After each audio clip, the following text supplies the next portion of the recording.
0000, arrancamos en punto, segundo día que arrancamos en punto, la hora Evo, digo la hora con textos salvajes, hay que ser puntual, la puntualidad es una muestra de respeto, porque cuando haces esperar a alguien, estás jugando con su tiempo, así que aprendamos a ser puntuales y disciplinados. 3 de la tarde en punto, arranca un capítulo más de Contextos Salvajes. Hoy vamos a hablar del imperialismo ecológico. Hoy vamos a hablar del capitalismo verde. Son como contradicciones, ¿no? Oxímoron se llama esa figura cuando una palabra va seguida de otra que parecen contradictorias. La noche clara, digamos, sería un oxímoron. Oxímoron es una palabra que viene del griego. ¿Y capitalismo verde? ¿Cómo el capitalismo va a ser verde? Aquí tenemos, el capitalismo está destrozando la madre naturaleza, la Pachamama. Nos quedan muy poquitos siglos, por eso los ricos ya están pensando en irse a otro planeta. Por eso Elon Musk, vamos a hablar de Elon Musk hoy, y de sus carros eléctricos, y de su voracidad por el litio boliviano.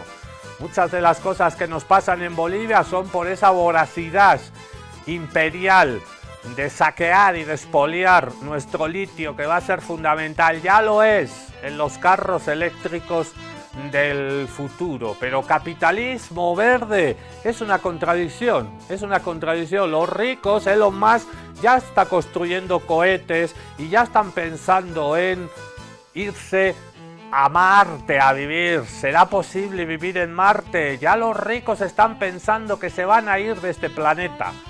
Yo diría, ¿por qué no se van ya nomás?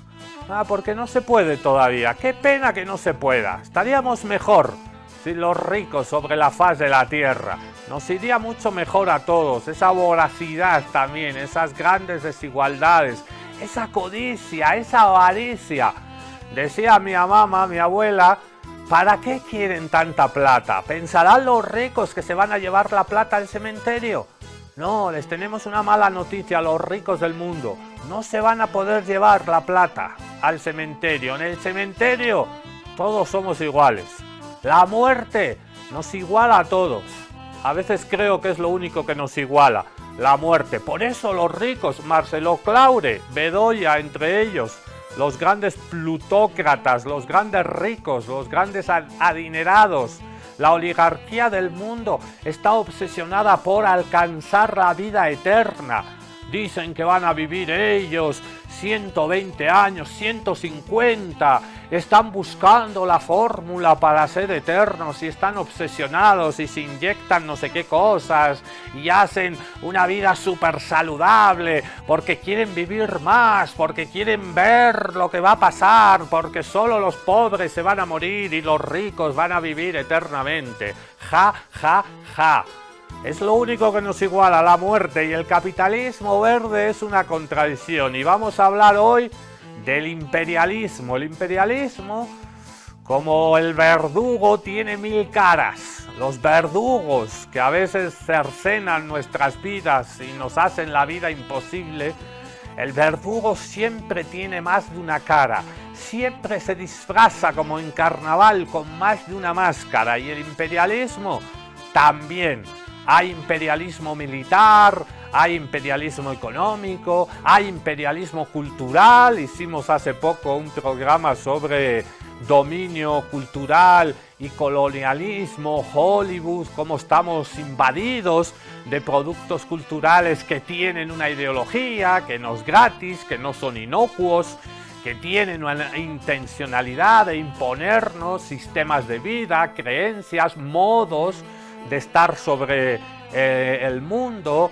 Y el imperialismo tiene el imperialismo religioso, las grandes iglesias evangélicas que llegan al sur global con platita del norte, también con oscuras intenciones ideológicas para imponer agendas, muchas veces agendas políticas que van contra las grandes mayorías, que van contra también ciertas minorías. Entonces nada es gratis, nada es inocente, nada es neutral.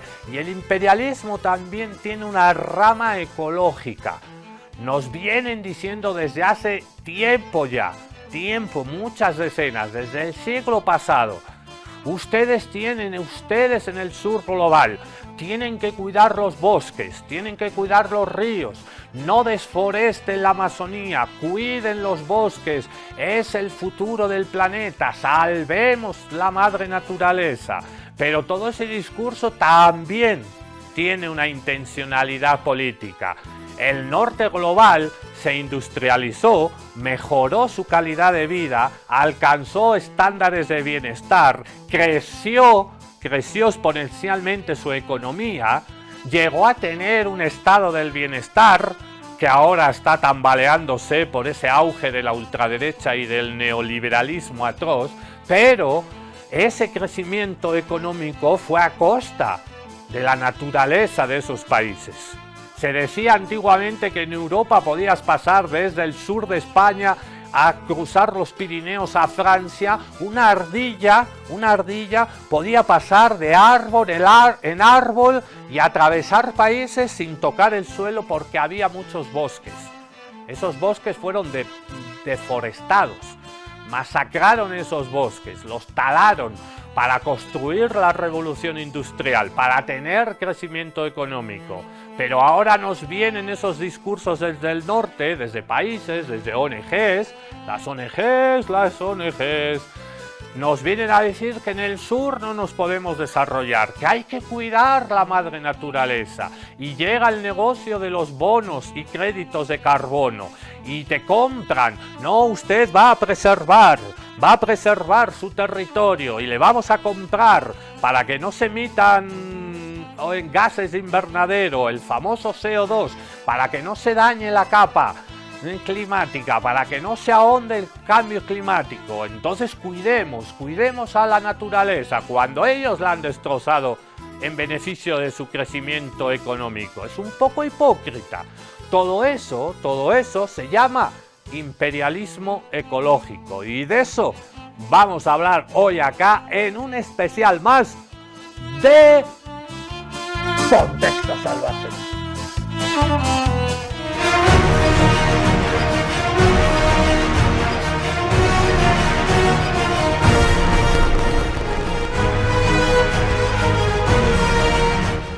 Ahí está manipulando un cuate, los ríos, los no ríos, la Amazonía, todo. Muchas veces estos discursos ecológicos son manejados como la ilustración que está a mis espaldas, doloridas espaldas. Manejado con títeres, siempre hay una mano que mueve el títere, ¿eh?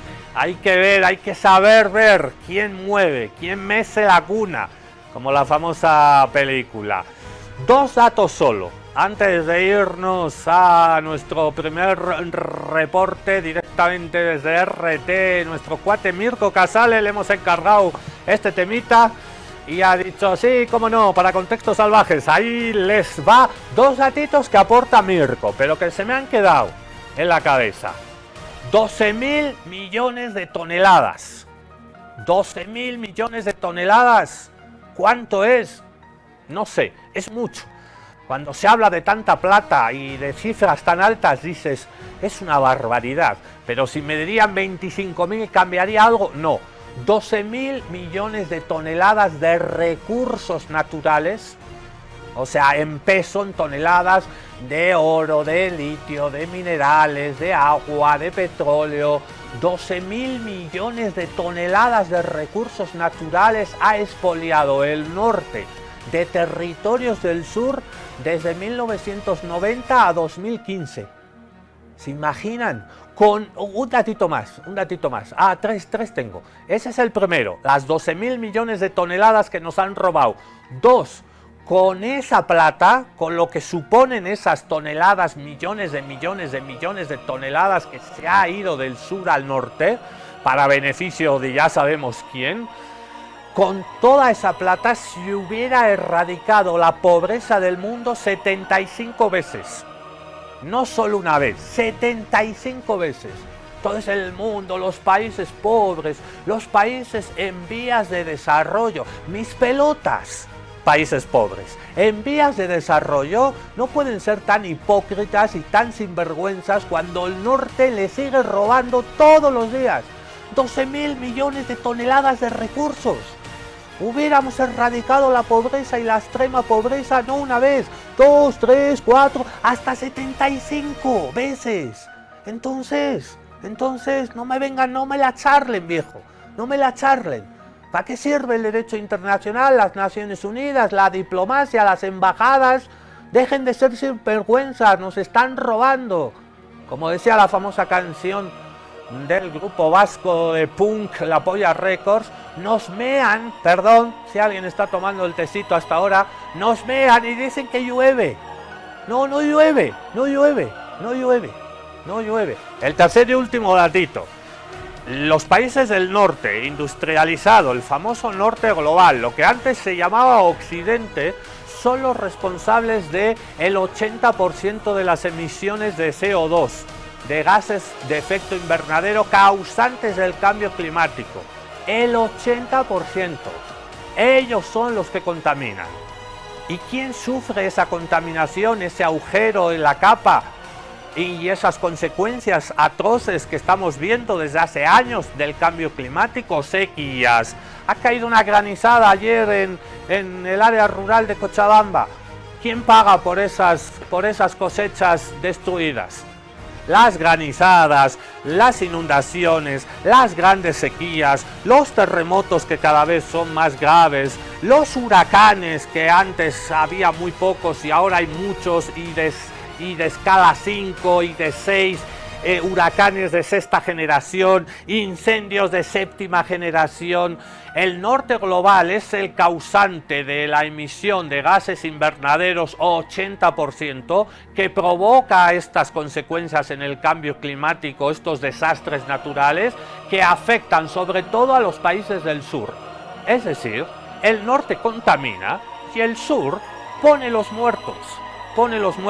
Y me dirá, sí, pero también hace un año en España hubo una dana, unas lluvias catastróficas y murieron 200 personas. Sí, hay también desastres naturales en el norte. Pero ¿qué pasa? Que en el norte mueren 200 personas. Y cuando esa misma tormenta, huracán, terremoto, sequía, inundaciones, granizo, cae en países del sur, son miles de muertos. Ha habido un terremoto otra vez en Afganistán, miles de muertos. Así que el norte contamina y el sur, expoliado, pone los muertos. Eso se llama imperialismo ecológico. Nos lo va a explicar mucho mejor que yo Mirko Casale de RT. Ahí les va, dale Mirko, tú eres uno de los nuestros. No contaminen. Desarrollarse contaminando es algo muy feo. Claro, nosotros nos desarrollamos contaminando más que nadie desde hace siglos, pero ahora reflexionamos y es mejor que dejemos de hacerlo. Sobre todo ustedes en el sur global, que son mucha gente y con muchas ganas de desarrollarse, ¿verdad, picarones? Pero no se preocupen, que ya encontramos la fórmula perfecta para que puedan desarrollarse sin sin contaminar el planeta. Solo tienen que fiarse de nosotros y nuestro plan. Pero ¿a qué vienen esas caras de desconfianza? ¿Acaso los hemos engañado alguna vez?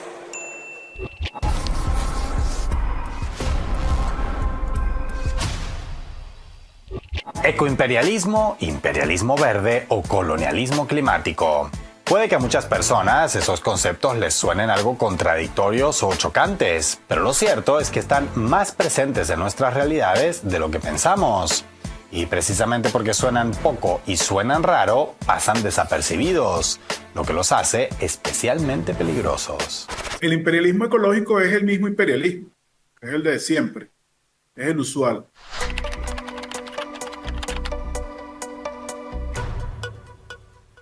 Es esto que llaman la División Internacional del Trabajo, en la que los países del norte decidieron que los países del sur global iban a hacer sus enclaves para obtener materia prima. Por supuesto, y hay esa dinámica de dominación implícita, porque es que todas las relaciones de Occidente están impregnadas de esa dinámica.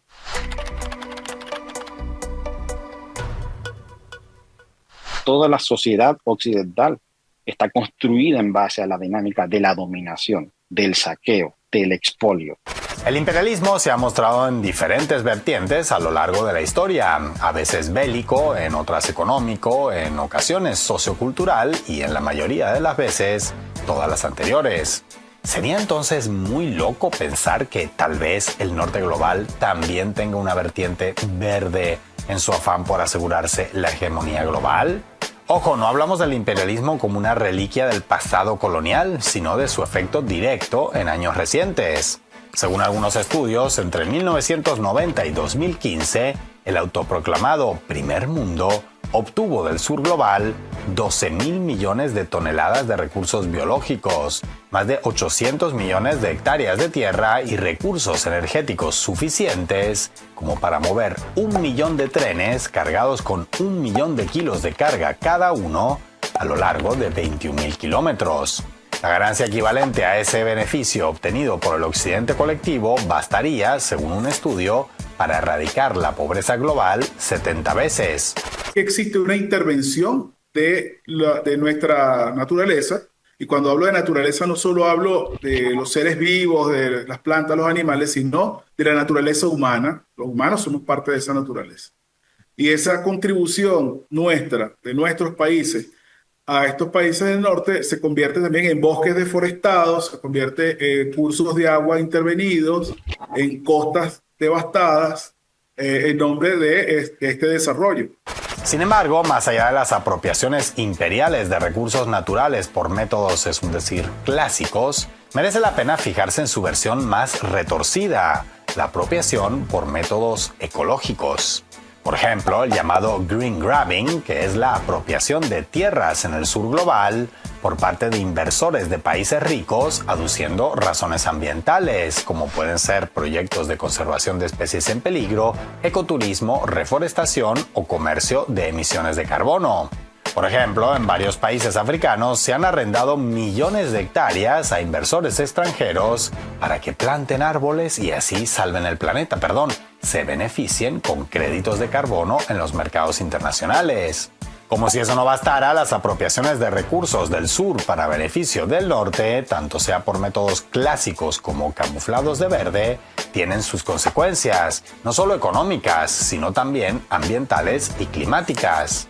Según varios cálculos, en los últimos 40 años, los países del G7 han sido responsables de más del 80% de emisiones globales de carbono, pero el impacto ha sido inversamente proporcional. La gente que tiene menos responsabilidad sobre el cambio climático y sobre la destrucción de ecosistemas es al final la que más caro lo está pagando, porque además sufren con más severidad porque no tienen tanta infraestructura para estar preparados para las consecuencias de ese cambio climático. Estamos hablando pues de inundaciones, granizo, sequía, sobre todo. Ante todo este panorama, los países más beneficiados por el reparto de recursos naturales y humanos de estos últimos 5 siglos han dado un paso al frente para solucionarlo. A su manera, claro. Porque de forma similar a transnacionales petroleras cuando sacan promos de sí mismas como si fueran eco-friendlies con la Pachamama, el norte global también encontró su propia forma de, en terminología inglesa, en lugar del clásico whitewashing, recurrir al greenwashing. Es decir, además de blanquearse, por decirlo de alguna manera, ahora también se verdean. Hace ya un par de décadas, pero en especial desde 2019, en la prensa hegemónica y eventos de los grandes grupos de poder como Davos, comenzó a posicionarse un discurso de preocupación ambiental hasta entonces ignorado en esos círculos. De repente el clima comenzó a ser tema de supuesta preocupación incluso para grandes transnacionales para nada eco-friendly y hasta en el gobierno del país más contaminante del mundo, que a bombo y platillo presentó su Green New Deal o Nuevo Trato Verde con la supuesta intención de atender el cambio climático. La Unión Europea pronto se sumó entusiásticamente a esa propuesta. El Green New Deal viene a ser un intento de las élites industriales de cooptar la energía para seguir haciendo que su negocio sea pues rentable. Al occidente, al norte global, no le interesa en absoluto que el sur global haga esa transición. A nosotros simplemente lo que nos interesa es que nos den sus recursos, porque son ellos quienes los tienen, ya que nosotros hemos agotado todos los recursos de nuestros territorios. Entonces lo que tenemos que ir a hacer es cooptar esos recursos para nosotros hacer esa transición. Pero que no es una transición porque nos preocupe el planeta, es simplemente para garantizarnos un suministro energético y de materiales que nos permitan seguir manteniendo nuestras sociedades tal y como están dentro de lo posible. Este repentino disque despertar de la conciencia ambiental levanta todavía más suspicacias si se observa con cuidado quiénes son los grandes intereses empresariales y políticos que están detrás.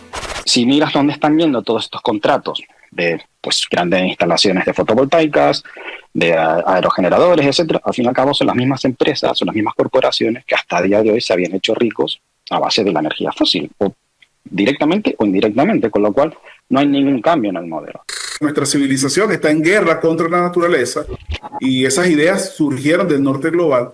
Por tanto, la separación entre hombre y naturaleza, que cosifica a la naturaleza, termina favoreciendo el capitalismo, porque aquellas culturas que sienten que la naturaleza les está integrada a su cosmovisión, pues sencillamente son devastadas y les es impuesto una cultura, les es impuesto un modo de organización social para que trabajen en función de ese metabolismo socioecológico global. Ese ordenamiento es a lo que se le llama imperialismo ecológico y es la manera como se ha venido instrumentando.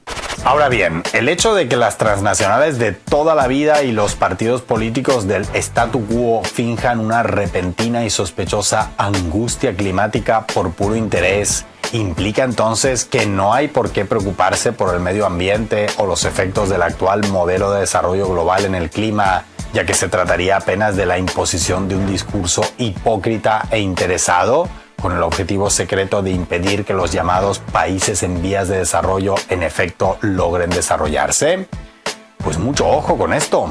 Por ejemplo, en China, otro país altamente contaminante y a la vez razonablemente ajeno a las dinámicas políticas del norte global, ya se han tomado el tema en serio, tal como abordamos en un completo video. Eso por no hablar de otros movimientos que se observan bajo la superficie en otros países y sectores, que apuntan a que independientemente del provecho que traten de sacar algunos, la cosa no es cuento. Las empresas petroleras avisoran o pronostican que la crisis climática llevará llevará a la humanidad a niveles de disputas muy graves. Produciría migraciones, las largas sequías producirían hambre, producirían poca producción agrícola, las grandes inundaciones harían que muchos territorios que hoy están ocupados ya no pudieran contar con la estabilidad geodinámica o la estabilidad necesaria para que habiten personas. Y esto generaría migraciones, disputas, peleas por tierras. Hay elementos, datos que aseguran que esto pudiera ocurrir. Entonces ha comenzado un proceso dentro de la OTAN y en el Departamento de Defensa de Estados Unidos, en donde se han empezado, los tanques de pensamiento han comenzado a generar documentos en los que hacen proyecciones sobre estos escenarios y cuáles serían las respuestas. Que lo haga el Departamento de Defensa y que no lo haga otra dependencia de Estados Unidos ya te dice que el tema es grave y que el tema puede terminar en lo militar. Pero entonces, ¿estamos ante un panorama desolador en el que el medio ambiente también se convirtió en víctima de los grandes poderes, tanto de los grandes poderes que dicen defenderlo como de los grandes poderes que dicen que no es para tanto? ¿Significa eso que no hay solución a la vista? Soluciones, claro que hay, pero tenemos que entender que la solución entra por cambiar nosotros, cambiar nuestra forma de pensar, cambiar nuestra forma de percibir y de percibirnos también a nosotros mismos dentro del planeta. La necesidad urgente del planeta es pensar, es que pensemos, es que empecemos cada uno de los países, cada uno de los pueblos, cada una de las localidades a establecer nuestros propios proyectos de vida en torno a un proyecto que sea de vida, no de ganancia, no de mercantilización, sino de vida. Crear nuevas alternativas de mercado, nuevas alternativas de vida que estén lejos de lo colonial, estén lejos de lo imperialista, pero que también estén lejos de una matriz de pensamiento que cosifica a la naturaleza. Y lo más importante, ese cambio lo vamos a hacer. Lo podemos hacer por las buenas o lo vamos a hacer por las malas. Porque el calentamiento nos va a obligar. Durante siglos el imperialismo se ha esforzado en adueñarse de todo. De los recursos naturales, de los territorios, de la fuerza de trabajo, de los talentos humanos y últimamente hasta de las reivindicaciones y reclamos sociales. Por lo que no es de extrañar que ahora esté tratando de capitalizar también las crisis ambientales y climáticas. Y ante esa realidad, la reacción no debe ser ignorar o abandonar esa lucha, sino asumirla como propia para evitar que, como de costumbre, los poderes hegemónicos se apoderen de ella para usarla en su exclusivo beneficio. El imperialismo verde, el colonialismo vestido de verde. También le dicen ¡ay, casi se me cae el agua! El ecoimperialismo. Vamos a seguir hablando de este tema. A propósito, ahora que se va a celebrar, inicia estos días, hoy ya están llegando los presidentes a una nueva reunión de la COP. Lula está fingiendo de anfitrión en Río de Janeiro. Se van a ir para el norte, ahí cerquita de la selva. El capitalismo verde, estas cosas que se inventaron, los famosos bonos, créditos de carbono, que fue un invento del norte global para que el sur pisara el palito. El capitalismo verde es una mentira, es una falacia, es un invento neocolonial, es, en la jerga popular, una mamada. El capitalismo verde no funciona, no funca, hermano, ya dejen, es como los espejitos, ¿se acuerdan de los espejitos? Ay, mira los espejitos, ay, sí, le daré ahora que se pone de moda otra vez la Biblia. Ay, sí, entrégame todas tus tierras. Ríndete, entrégame todos tus recursos naturales, yo te voy a dar la cruz, el crucifijo y la Biblia. Y como decía aquel cuento de Galeano, cuando los pueblos originarios de la Viayala, del Tahuantinsuyo, les dijeron: cierre los ojos, les vamos a dar la Biblia, el crucifijo. Y cuando abrieron los ojos, se habían quedado con todo el territorio, con todas las riquezas. Los espejitos nos engañaron, y los espejitos del siglo XXI se llaman bonos, créditos de carbono, se llama capitalismo verde, que es otro espejito colonial, neocolonial. Starbucks va a contaminar más que 230.000 europeos con consumo medio. Brian Niccol va a usar el jet privado de la empresa para viajar 1.600 kilómetros, ida y vuelta, 3 días a la semana, desde su casa en California hasta la central en Seattle. Y estalló la polémica porque Starbucks, como tantas otras empresas, hace campañas verdes y se subió a la ola de cambiar los sorbetes de plástico por sorbetes de papel para no contaminar los ecosistemas marinos. Hace años, las organizaciones ambientalistas denuncian que los jets privados llegan a emitir hasta 2 toneladas de dióxido de carbono por hora de vuelo. Este dato no es menor en medio de una crisis climática sin precedentes que amenaza la vida como la conocemos y que tiene a millones que viven en la más extrema pobreza. Las grandes empresas dedican mucho dinero a campañas de concientización sobre las mejores formas de consumir. Te hablan de las tortugas o de las islas de plástico en el Pacífico. Pero ¿por qué no cuestionan la obsolencia programada? ¿Por qué no dicen nada sobre las guerras que contaminan mucho más o incluso sobre la masacre a la población palestina? Sus CEOs tienen consumos desmesurados mientras muchísima gente no puede satisfacer las necesidades más básicas de alimento o de servicios esenciales. Esto no es más que greenwashing para que vos pienses que la causa de la crisis ambiental son tus consumos individuales en vez de la verdadera causa, la forma de producción capitalista cuyo principal objetivo es el beneficio económico de una minoría rica. Starbucks te cambia los sorbetes, pero no te va a contar que usa el café y el aceite de palma producidos a partir de la deforestación de enormes áreas de selva, deforestación que se produce con incendios intencionales que emiten dióxido de carbono, contribuyendo aún más al calentamiento global. Tampoco le importa la explotación brutal de sus trabajadores, digamos todo. Las empresas petroleras y de la energía también hacen campañas sobre consumos responsables. Te dicen que uses más la bici, que apagues las luces, que no prendas la estufa en invierno, que no uses tanto el aire acondicionado en verano, mientras esconden su propia contaminación bajo la alfombra que tiene muchísimo más impacto. Te dicen prácticas destructivas como el fracking y la megaminería, tóxicos industriales y enormes basurales generan muchísima más contaminación con costos ambientales y sanitarios que terminamos pagando todos nosotros.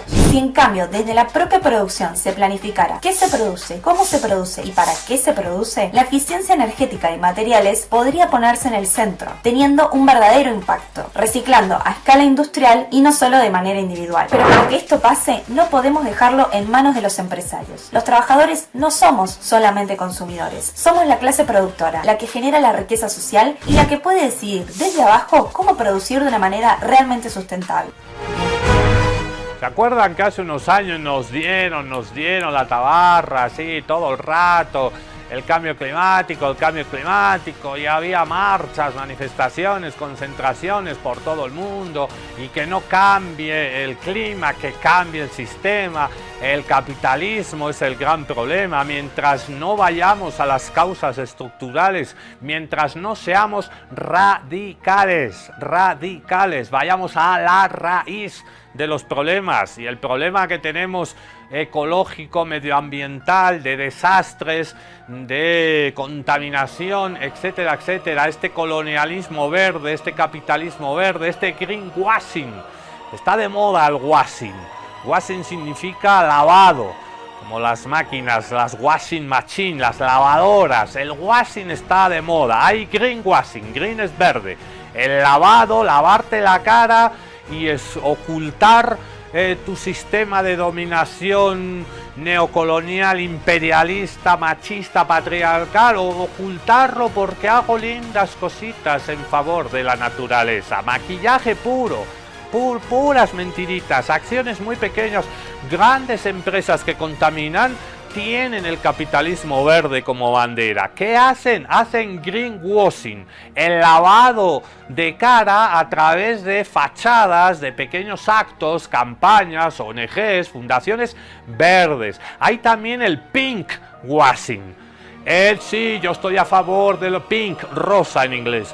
Yo estoy a favor de los derechos de la comunidad LGTBIQ+, sí, no, todos somos lindos, sí, no, ahí estamos a favor de las diversidades sexuales, pero no vamos al fondo, a la raíz del problema, que es el patriarcado. El greenwashing no va a la raíz del problema, que es el capitalismo y este norte que expolia, que saquea, que va por nuestro petróleo. No hablan de la guerra contra Venezuela, no, eso ya es ideología, no, nosotros ni de izquierdas ni de derechas, no, eso es de zurdo, no, comunista, zurdo, no puedes cuestionar temas ambientales, climáticos, sin meterte de fondo y sin cuestionar y sin luchar y sin combatir las estructuras capitalistas, patriarcales, racistas. También hay el sport washing, sport deporte, washing, el lavado de dictaduras a través de deporte, especialmente el fútbol.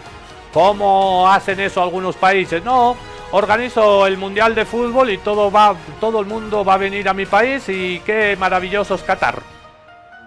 Y eso se ha dicho en este canal. ¡Qué maravilloso es Qatar! No, Qatar no es ninguna maravilla. Qatar es un país donde se violan los derechos humanos, donde hay una dictadura absolutista, donde hay una monarquía por los siglos de los siglos, donde no hay democracia, donde no hay derechos humanos, donde se explota a los trabajadores. Cientos de trabajadores extranjeros, pobres, de Bangladesh, de África, murieron. Y nadie puso ni una pinche placa. Murieron construyendo los estadios de fútbol de Qatar. Lo mismo va a ser Arabia Saudita para el Mundial del 2034. Lo mismo va a ser Marruecos. La monarquía alauita que sojuzga los derechos del pueblo saharaui. Hoy se celebran los 50 años de la Marcha Verde. Marruecos lava su imagen a través del fútbol. Ahí se va a celebrar el Mundial del 2030. España, Marruecos y Portugal. Sport washing. Todo el mundo lava su imagen. Unos a través de este capitalismo verde, otros a través de derechos de las diversidades sexuales, otros a través del fútbol. Y nos engañan, o peor, nos dejamos engañar, nos dejamos mamar. La culpa no es del chancho, ¿no ve? La culpa es de quien da de comer al puerco, como dicen en Cuba. quien alimenta al puerco, al chancho, al cochinillo, ese es el que tiene la culpa, no el chancho, no del chancho. Uno de los engaños más patéticos y que nos afecta a todos y a todas son las pinches bolsas de plástico. ¿Cuántas veces has ido a un supermercado o a una tiendita de barrio y no, joven, traiga la bolsita de plástico, no, joven, no le puedo dar? Bueno, ahorita antes te regalaba la bolsa, ahora como se ha ido todo por las nubes y no hay un peso y la inflación está por ahí, ahora hay que ir con la bolsita. Pero en muchos supermercados jailones, en muchas tiendas de jailones, no, ya no estamos usando plástico. Ahora es todo con bolsa de tela, de nylon. Traiga su bolsita. Ay, señorita, se me ha olvidado la bolsa. Ah, le tenemos para vender. Entonces antes te daban una bolsa de plástico y ahora tienes que comprar la bolsa de tela. Porque nadie va con la bolsa de tela todos los días a todas partes. Se te olvida en la casa y entonces ¿qué? Entonces el supermercado te vende la bolsa de tela. Hello, otra vez nos mamaron. Comprando otra vez, más beneficios para los supermercados, que mira que ganan plata, son como los bancos. En las crisis económicas, ¿quién no pierde nunca? El banco. En las crisis económicas nunca pierden las grandes empresas. Y luego que me rescate el papá Estado, la crisis, el COVID, la crisis del capitalismo de 2008, la crisis del COVID, por favor, papá Estado, sálvame. Y rescatamos desde los estados plata pública de todos y de todas. Rescatamos a bancos, aerolíneas, grandes empresas, y cuando esas empresas tienen beneficios súper elevados por los cielos, ellos nunca reparten. Entonces el capitalismo es una mamada, como las bolsas de plástico. Siempre fui un opositor a que dejen de darnos bolsas en los negocios. ¿Pero por qué? Porque con el cuento de cuidar el ambiente, en lugar de responsabilizar a las grandes empresas, nos hacen responsables a nosotros como individuos. Y es muy idílico soñar con que cada uno, sumando un granito de arena, puede llegar a ser una montaña. La realidad es que nos terminaron haciendo acumular bolsas de tela, porque no se hizo una concientización ni fue práctico llevar bolsa a todos lados. Por más que haya acá un montón de videos virales de gente que dobla la bolsita, la mete en la billetera, eso no pasa en lo general, en lo macro. ¿Y qué empezó a pasar? Volvieron las bolsitas de nylon, ahora supuestamente 100% biodegradables. ¿Las dan gratis? No, hay que pagarlas. O sea que nuevamente las empresas se salieron con la suya. Ojo a quién apuntan, ojo. Nos engañaron, el capitalismo verde. Un cuate nuestro también acá del espacio internacionalista de Adi Ayala, de Contexto Salvajes, uno de ellos es Mirko Casale, ya lo hemos visto. Y otro es nuestro cuatecito compadre desde México, Diego Rusarín, que tiene una frase que nos gusta harto. Y hemos rescatado esta frase en una charla. Diego Rusarín, el mexicano, creador de contenido, dice que el ecologismo... ¿Cuántos jailones conoces? Ay, no, yo soy ecologista. Ja. El ecologista, ay, soy feminista. Ja. Ay, soy indigenista. Ja. El ecologismo, el feminismo y todos los ismos habidos y por haber, sin conciencia de clase, sin conciencia de clase, el ecologismo es jardinería. Otro tema, digamos, en el que Musk se mueve mucho y publicita mucho es la ecología. Él tiene negocios de autos eléctricos, de paneles solares, etcétera, etcétera. Sí. Pero tú, Diego, dijiste aquí en este mismo espacio, en este estudio, que el ecologismo sin conciencia social es jardinería. Así es. ¿Cuál es tu opinión sobre este activismo ecológico de Musk? ¿Hay algo de sustantivo o es una mera fachada para hacer negocios o para blanquearse, digamos? Es el capitalismo verde que le llaman. Ajá. Es el capitalismo pintado de colores, ¿no? Sí. La frase tal cual era, y sostengo mi postura, que es ecologismo sin conciencia de clase es jardinería. que aquí la crítica a Musk es lo mismo, ¿no? Hoy en día el capitalismo se pinta de colores para maquillar su deuda moral. Ajá. Se pinta de rosa para meterse a la causa del apoyo a las mujeres o la diferencia de género. Se pinta de verde para verse sustentable o responsable con el medio ambiente, sin cuestionar las razones de fondo que producen los problemas sistemáticos de causa, ¿no? En el caso de Elon Musk específicamente, gran parte, y esto también lo pueden investigar, está abierto estos datos en Internet, gran parte de los pocos meses de números positivos que ha tenido Tesla es vendiendo bonos de carbono. Tesla no es una empresa que por sí sola sea rentable. Tiene que vender los bonos de carbono que les da el gobierno a otras empresas para ser rentable. No me digas. Claro, pero por supuesto, esa es una parte muy importante de por qué Tesla es negocio. Vende su deuda ecológica cuando realmente, a ver, y aparte es muy miope porque ahorita ya hay investigaciones un poco más profundas que todavía no llegan a conclusiones. Cuando dice, sí, claro, es que inmediatamente, si tú pensaras en el carro eléctrico, parece que inmediatamente carro contra carro puede ser una buena opción, pero no lo puedes pensar así. Claro. Tienes que pensar que ese litio que se sacó de una mina de explotación de un país que recibió un golpe de estado con niños minándola, tuvo que ser cargada con camiones de gasolina. Claro. Porque los motores eléctricos no tienen suficiente potencia para cargar el litio que sacan de las minas. Entonces hay todo un esquema mucho más complejo que obviamente a nadie le interesa investigarlo, del por qué no es tan simple decir, es que los carros eléctricos son inmediatamente mejores. Y a ver, y como si alguien en su sano juicio creyera la mentira de, es que la solución para el cambio climático es que todos tengamos carros eléctricos. Es que es absurdo. Pero ¿por qué a Musk le interesa presentarse como un empresario preocupado por la ecología? Porque es parte de su negocio. Narrativa. Yo creo que es puramente narrativa. Es narrativa. Sí, para mí no es algo que le dé dinero. O sea, sí le da dinero por el tema de la venta de bonos de carbono, entonces le funciona. Sí. Y aparte, de nuevo, ¿no? Como algunos gobiernos, sobre todo el de Estados Unidos, que me parecen no solo malintencionados, pero sino, o sea, con gobernantes muy ignorantes, caen en esta trampa simplista de decir, es que este año deberíamos de invertir, sí, porque sí, en energías verdes. Pero sin cuestionarse de fondo las implicaciones reales en pérdida de productividad, en pérdida de competencia internacional, en los costos inmediatos, en los impactos ambientales inmediatos y en la calidad de vida de las personas que van a perder algunos privilegios con estos cambios en energías sustentables. Claro. Y simplemente dicen, el verde está de moda porque vende, métele dinero al verde. Entonces, ¿qué significa? Hay presupuestos estatales para fondear empresas verdes. Entonces, Musk va por ese presupuesto. Claro.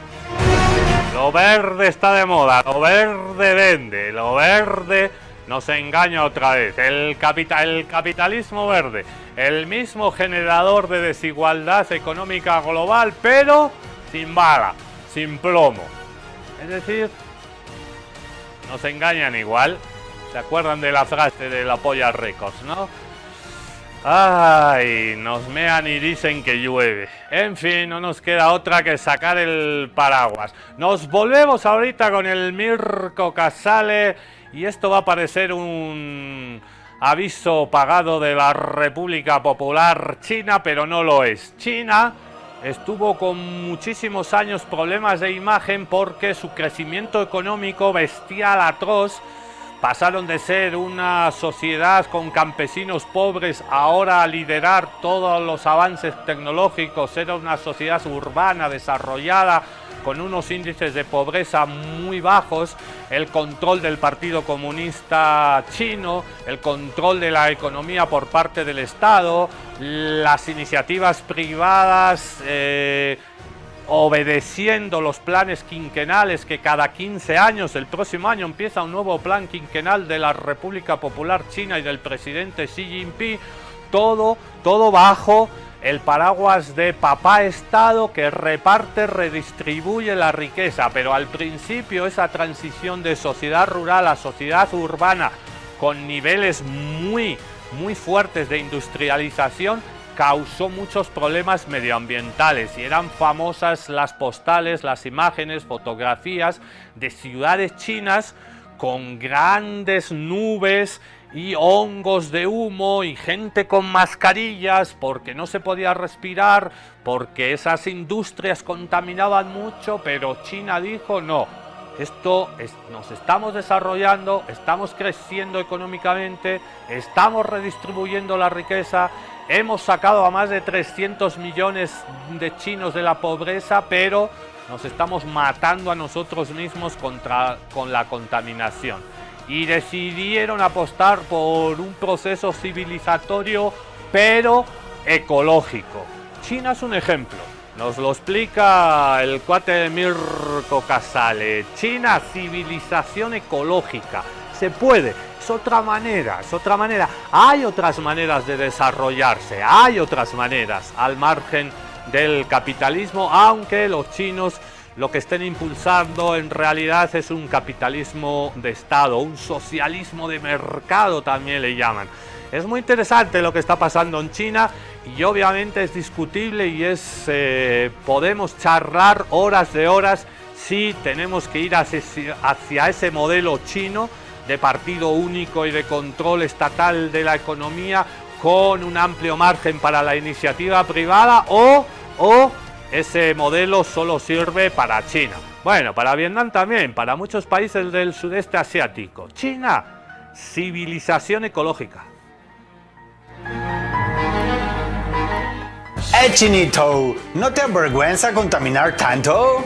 ¿Ah? ¿Con qué moral dicen eso usted? Tu crecimiento económico es muy contaminante, deberías detenerlo. Por el bien de la papamacha, la chapamama o como se diga eso, ya sabes. Creo que ustedes no están al tanto de los cambios en nuestro modelo de desarrollo. Estamos construyendo una civilización ecológica. No me hagas reír. ¿Civilización ecológica? ¿Qué es esa cosa? Pues, para quien quiera entenderlo, en este video lo explican.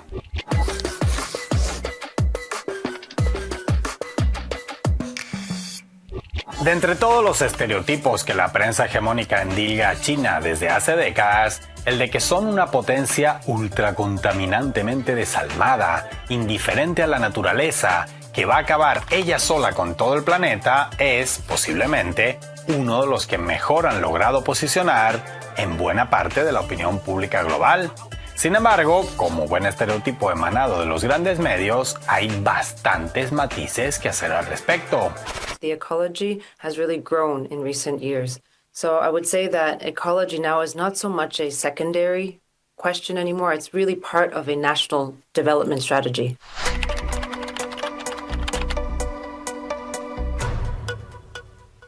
And one of the key concepts that have emerged in recent years is called ecological civilization. And that was actually brought into formally the Chinese Constitution in 2018. This means that it's now it's at the constitutional level to incorporate ecological civilization. Ojo, en este caso el estereotipo no surgió de la nada. En efecto, durante bastantes años, el gigante asiático estuvo bien lejos de ser un modelo de sostenibilidad ambiental.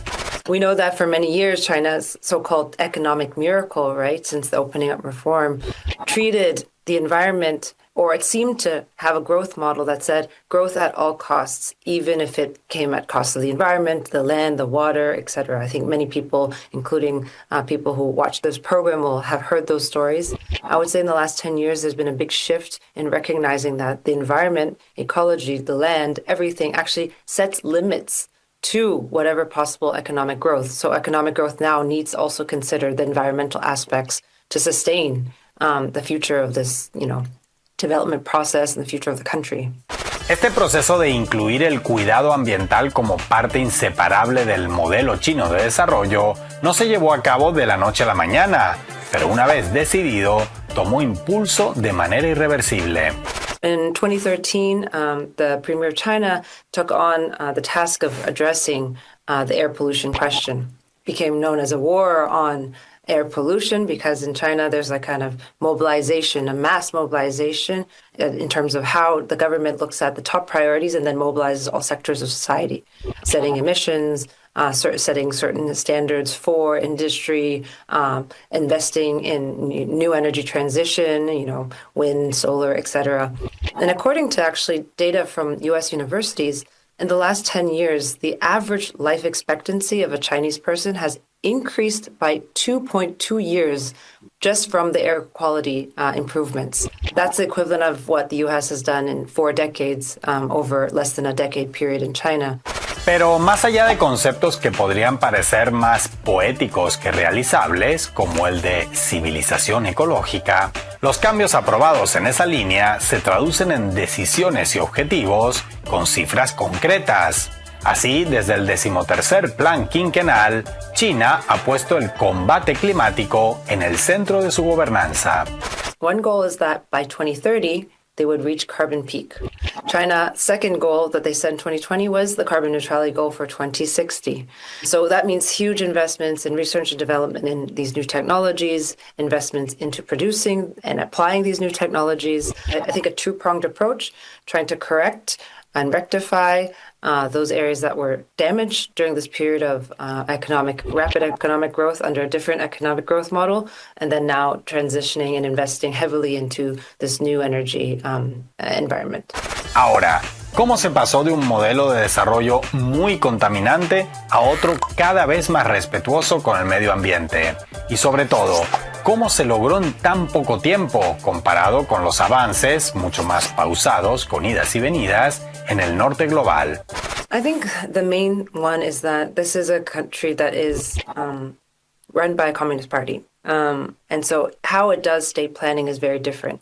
You know, environmental initiatives aren't done in piecemeal or through election cycles. It's, you know, through oftentimes these 5-year plans, obviously influenced from the Soviet tradition, but really transformed into the Chinese reality. That kind of sort of long-term strategic thinking, some people call it Chinese patience, but I think that's also very much linked to the communist and socialist tradition. A certain kind of project gets filled or not. It's something that you can plan for 5 years, 20 years, 50 years, even 100 years, because here there's centenary plans as well, because we know that environmental questions cannot be resolved within 1, 2, 3, 4 years. It's something that takes generations and oftentimes is not very much in the interests beyond the, you know, when you're campaigning in a kind of sort of Western liberal democracy style. Otro elemento muy a tener en cuenta en este auge ambiental del gigante asiático está en el uso que hace de su desarrollo tecnológico de cara a alcanzar los objetivos ecológicos propuestos. Mientras, por poner un ejemplo, en otras partes del mundo la gente usa Grok para preguntarle si la Unión Soviética realmente liberó Berlín o fue el soldado Ryan, en China, la inteligencia artificial se ha puesto al servicio de la consecución de la llamada civilización ecológica. In the context of this new Cold War that's being imposed on China, I would say, technology, AI, the kind of, you know, leading edge of technology sectors is really on the front lines of this battle. But at the same time, you know, China's advances in technology have been really also been applied in its many social and environmental programs. Really living and working with local people to solve real life problems and applying their scientific and technological learning and solutions, whether it's around how to trace pollution sources to developing new methods of creating, you know, organic alternatives, whether it's, you know, thinking about how you deal with the cow waste to the food waste to other parts. There's that.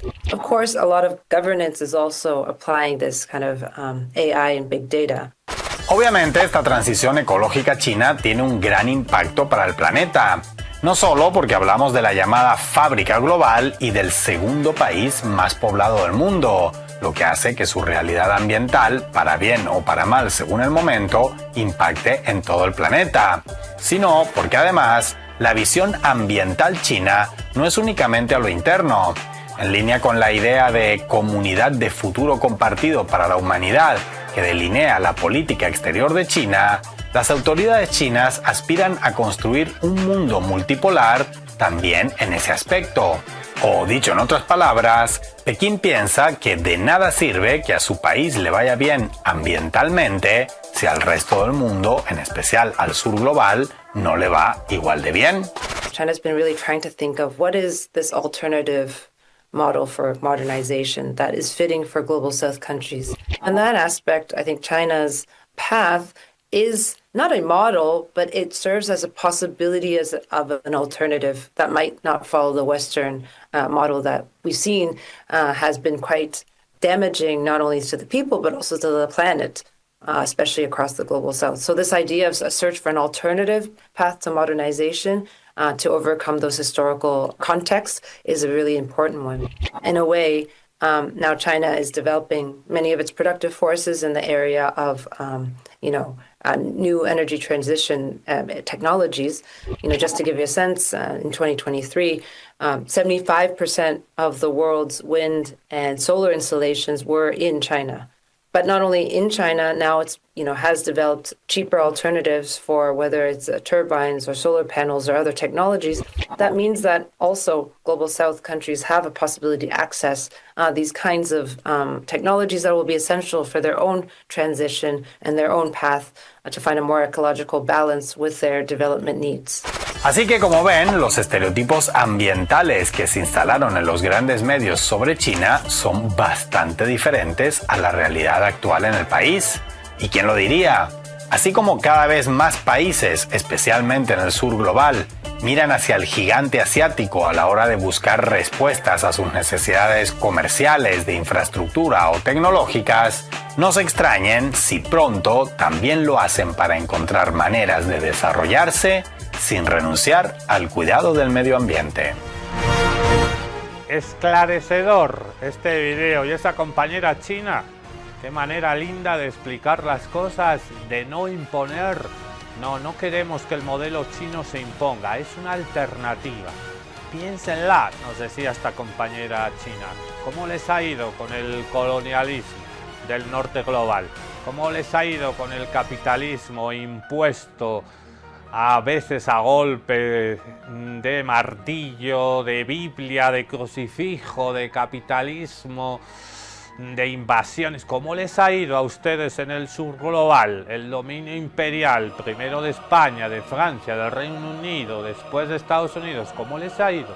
¿Se han desarrollado? ¿Hay más justicia social? ¿Le va mejor a las grandes mayorías? Aquí está el modelo, la alternativa china. Y hay que pensárselo porque China ya hace rato que le ha pasado a los Estados Unidos. Por eso Estados Unidos ha vuelto a poner sus garras sobre Abya Yala, sobre nuestros países. Esto ha sido un capítulo especial sobre esa mentira llamada capitalismo verde, sobre el imperialismo ecológico. Nos vamos con palabras sabias, como no podía faltar en este especial sobre imperialismo ecológico la voz del presidente de Colombia, Gustavo Petro, que nos habla de cambio climático, de migración y de cómo con este sistema capitalista neocolonial de Estados Unidos y Europa estamos caminando hacia el suicidio, hacia el precipicio. Nosotros volvemos mañana. Esto ha sido un capítulo más de Contexto Salvaje. ¡Eso! Y se mide políticamente, presidente Macron, y va a terminar para no molestar mucho, porque quería venir. Ya no me queda mucho de gobierno a decir esto. Hace 3 años, cuando yo llegué al gobierno de Colombia, el problema fundamental de las reuniones internacionales era la crisis climática. Hoy es la migración. Los votos se consiguen alrededor del discurso antimigrante en el norte. Porque sí existe norte y sur, compañera. Usted lo puede medir geográficamente por cantidad de CO2 per cápita. El norte emite mucho, el sur absorbe CO2. Es decir, es vida. Si yo lo mido bajo ese prisma, entonces, ¿qué está pasando en la política mundial hoy? Y en la multilateralidad. Que la multilateralidad solo se salva si cambia la agenda de discusión. Y en vez de discutir estos temas con las posiciones del caso, y ojalá hubiera profundidad en la discusión, Vaticano nos acaba de dar un ejemplo de eso. Yo no hablaría de migración, por ejemplo, y no sería el tema de discusión ni dentro de Francia, ni dentro de España, ni dentro de Estados Unidos, ni dentro de la Unión Europea. ¿Por qué es migración el tema? Porque un electorado mayoritariamente ario en estos países que son del G20 y que son del norte y que emiten mucho CO2, permite a ciertas corrientes políticas negar la crisis climática, no mirar arriba, no afrontar el problema, no decir que toca cambiar el paradigma del bienestar, del progreso y de qué es rico o qué es pobre, porque asusta a la clase media y el confort de la clase media. Y entonces es más fácil ganar los votos con una mentira y un fetiche, diciendo que se va a vivir mejor en esos países si los que no tienen el mismo color de piel, ni de lengua, ni de religión, se expulsan de la manera más rápida posible y ganan las elecciones. Y al ganar las elecciones, muy parecido a 1933, no solo el racismo sube, no solo la xenofobia, no solo los campos de concentración, no solo las bombas que arrojan con su firma los presidentes del norte sobre Gaza y sobre los bebés de Gaza, sino que se nos acerca el tiempo que la ciencia nos dio. Y yo creo en la ciencia francesa, Macron, y la norteamericana y la de Einstein, nos dio un tiempo, 12 años. Ya han pasado 3 de mi gobierno y escucho peores discursos que al principio. O sea, ya no hablamos de CO2, ya no hablamos de descarbonización, ya decir, bajemos la deuda, emitamos dinero para invertir en un plan, no en un mercado, en un plan de cambio de la transición energética para bajar los niveles de CO2 de la atmósfera, que al norte y al sur nos van a matar, a los hijos del norte, a los hijos del sur. Estamos en camino al suicidio.